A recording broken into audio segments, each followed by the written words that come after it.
No missiles, no ballistic rockets, no hypersonic warheads that cost millions of dollars and require launch systems that satellites can easily track. Just drones. Small, slow, cheap, one-way drones. The kind of drones Iran has been producing in the thousands. The kind that cost far less than the missiles designed to stop them. The kind that fly low, quiet, and reach their targets before anyone realizes what is happening. And on day 13 of this war, Iran carried out what it calls its most successful strike so far. And the most surprising part? Not a single missile was used, only drones. But the real story begins here. Because the targets were not what the world expected. Not oil terminals, not tankers in the Strait, not American bases in Kuwait or Qatar that have been absorbing Iranian fire for nearly 2 weeks. The targets were inside Israel. Only 3 locations. But the selection of those 3 locations reveals something far more serious. It suggests Iranian planners have been studying Israeli infrastructure for years, and perhaps Tel Aviv and Washington never fully expected this level of precision. The first target was Palmachim Air Base, located near Tel Aviv on Israel's Mediterranean coast. This is not a normal combat air base. It is where Israel launches its satellites. It is where ballistic missiles are tested. It is where David's Sling, one of Israel's most advanced air defense systems, is deployed and maintained. It is also where Hermes 900 surveillance drones are based.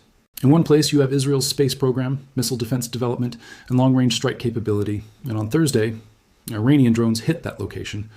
But the story does not stop there, because the second target was even more symbolic: Ovda Air Base, located in Israel's Negev Desert. This is where Israeli Air Force pilots train. It has hosted international air combat exercises for decades. The famous Blue Flag exercises, where American F-22s and European jets train alongside Israeli F-35s. This base represents the military cooperation between Israel and its Western allies. And Iranian drones struck its control tower. They hit the runway. They hit the hangars. The same hangars where F-35s and F-16s are stored between missions. But the third target was perhaps the most shocking of all: the headquarters of Shin Bet, Israel's domestic intelligence agency. While Mossad operates outside Israel's borders, Shin Bet handles security inside the country, protecting senior officials, securing critical infrastructure, running counter-espionage operations. In other words, the brain of Israel's internal security system. And Iranian drones struck that headquarters as well. But one detail hidden inside reports is the most important part of this story. The drones did not just arrive once, they came in waves. Iran's official army statement said multiple waves were launched, multiple targets were attacked, and the drones kept coming. Israel confirmed that sirens sounded in Jerusalem, explosions were heard above the city. The Israeli military said defensive systems were activated. But then something unusual happened. Israel imposed a complete media blackout on damage assessments. No footage allowed, no independent verification, no confirmation of what was actually hit.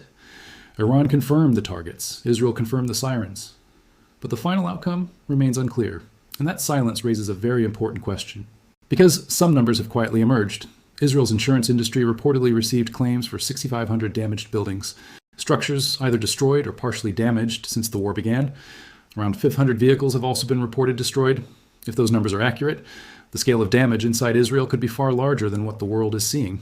Because the moment real images start circulating, the narrative could change dramatically. The narrative of Israeli invincibility. The narrative carefully maintained by Netanyahu's briefings. But Iran's strategy appears to go far beyond simple damage. The strategy seems much deeper. Use cheap drones, produce them in massive numbers, hit targets that missiles would escalate too quickly, and maintain constant pressure, until Israel's air defense systems begin to stretch thin, and this is where another twist appears. Israel operates one of the most advanced missile defense systems on Earth. Iron Dome for short-range threats, David's Sling for medium-range threats, Arrow systems for ballistic missiles. But on Thursday, something unusual happened. Drones struck the very base where David's Sling is developed and maintained. The shield was not attacked. The place where the shield is built was attacked. And the drones kept coming. Now the question becomes, why are drones suddenly so dangerous? Because most air defense systems are designed for fast, high-altitude threats. Ballistic missiles are easily tracked by radar. Cruise missiles also fit into interception envelopes.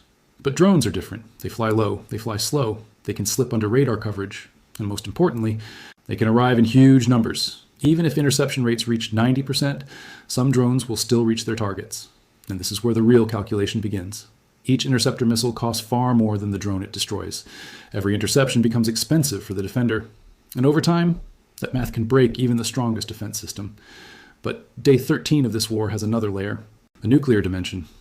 In the 1990s, Iran's supreme leader issued a religious fatwa, declaring nuclear weapons forbidden under Islam. Production, stockpiling, and use were all banned by that ruling. Western governments spent decades citing that fatwa as proof Iran would not build nuclear weapons. But on February 28th, everything changed. An American strike killed the man who issued that ruling. He died inside his own compound along with members of his family. And suddenly, a critical question appeared. What does the new supreme leader believe about nuclear weapons? Washington has admitted something unusual. They do not know. Intelligence officials already understand another reality.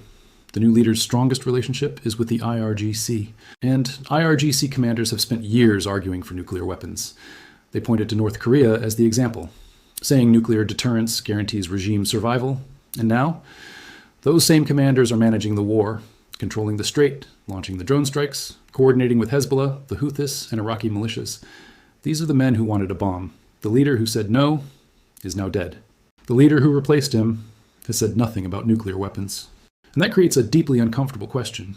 If the war was meant to stop Iran from going nuclear, what happens when the one man who's opposed nuclear weapons is gone?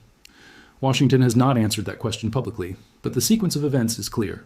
Before February 28th, negotiations were underway.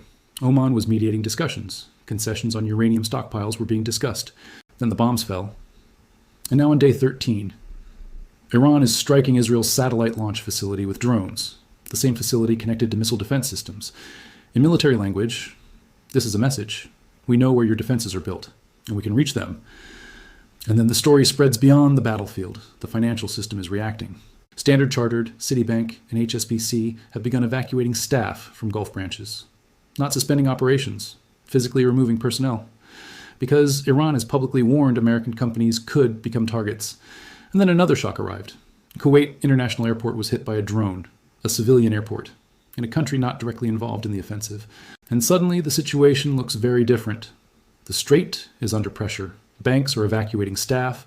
Strategic bases are being struck. The nuclear fatwa is gone. The new supreme leader remains silent on nuclear weapons. And the drones keep coming. Iran has openly described its strategy: push oil prices toward $200 per barrel, create an energy shock for the global economy, exhaust interceptor stockpiles, strike financial and civilian infrastructure, and force a final political choice: remove American bases from the region or continue an open-ended war with no clear exit. And while all of this unfolds, a new possibility is emerging. The war meant to stop Iran from going nuclear. It might actually push Iran closer to that decision. And the drones that struck Palmakim on Thursday were not just attacking a base. They were testing Israel's missile defense system. If this video helped you understand what's really happening behind the headlines, make sure you subscribe to Market Mindset right now. Like this video, so more people can see the real analysis. And tell me in the comments, do you think this conflict is just beginning, or is something even bigger about to happen?